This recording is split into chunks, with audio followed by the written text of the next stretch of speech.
Hello mga ka-farmers! Andito ako ngayon sa kasi nagtingin ako dun sa nararo ng mister ko hinamadaling araw. Ayan. Ay, isipin mo ganyan kapal ang damo pag hindi mo araruhin. Kaya habang medyo malambot ang lupa, inaararo niya na. Kahapon may tubig to, ngayon wala na.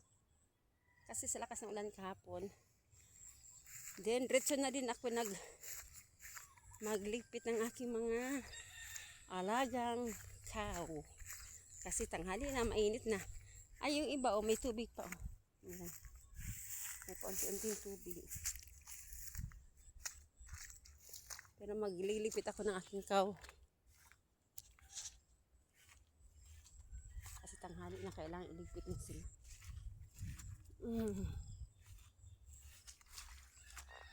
Ganito kasukal pag hindi na taniman kaagad ng palay. Saka pag lilinis na ito, may tanim na kasi. Lagi nandito ang aking mister sa palayan araw-araw. Di na monitor niya yung mga dapat gawin. Pero pagkatapos kasi ng tag-ani noong buwan ng February, March, hindi na siya nakapunta dito. Gawa na ano naman gagawin niya dahil naman kainit naman. Pero ngayon na umulan-ulan na. Ito ng aking alaga. Nako. Ikaw talaga, ewan ko lang yung baka na yun.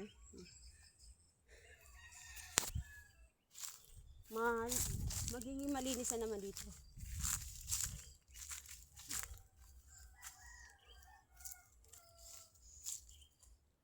Kung buhay lang sana si kuya ko, malinis to kasi kuya ko masipag dito sa sakahan.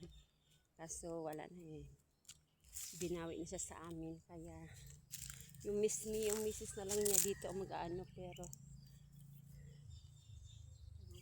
ay, iba kasi ang kilos ng babae kaysa lalaki, di ba? Lalo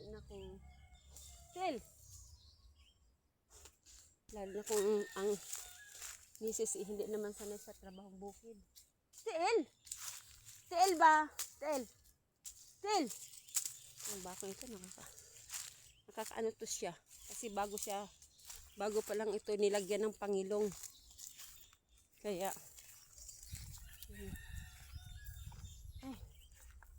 daan ko yung isa. Baka ito ng kuya ko, ako ang nag-alaga gawa nung yung mama niya nung pumano ang kuya ko, yun ang inano. Kaya ito iniwan para merong maano yung mga anak siguro niya. Kaya yung misis niya kasi hindi sanay sa trabahong bukid, kaya hindi mo maasahan sa mga ganito. Kaya sabi ko, ako na lang mag-alaga. Yan. Pero ito isa, baka ko talaga to. Na unti-unti na itong baka ko dahil pag nagkasakit, gaya nung nagbinggi ang anak ko, kung kailangan ko pumunta ng Davao, nagbinta ko ng isa. Tapos may anak na naman siya ngayon, malaki-laki na. Pero itong mama na ito yan. Tapos na iay yan. Iay ang gamit ko dyan. Pero mga ilang linggo pa lang, kaya nga dapat hindi siya paarawan kasi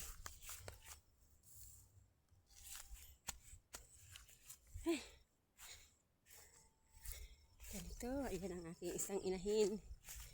Sana hoping buntis na siya. Wala pang isang buwan siya na buntis. Isang linggo pa lang yata, may 2 linggo siya na iay. Ayan na. Yan ang aking mga alaga. Ayaw ko na sana may anak nitong inahin. Gala yung anak niya. Ay, init na. Kailangan iligpitin ng maaga yung bagong iay na baka para hindi mainitan. Sigurado kang mabuntis. Thank you mga ka-farmers. Happy farming!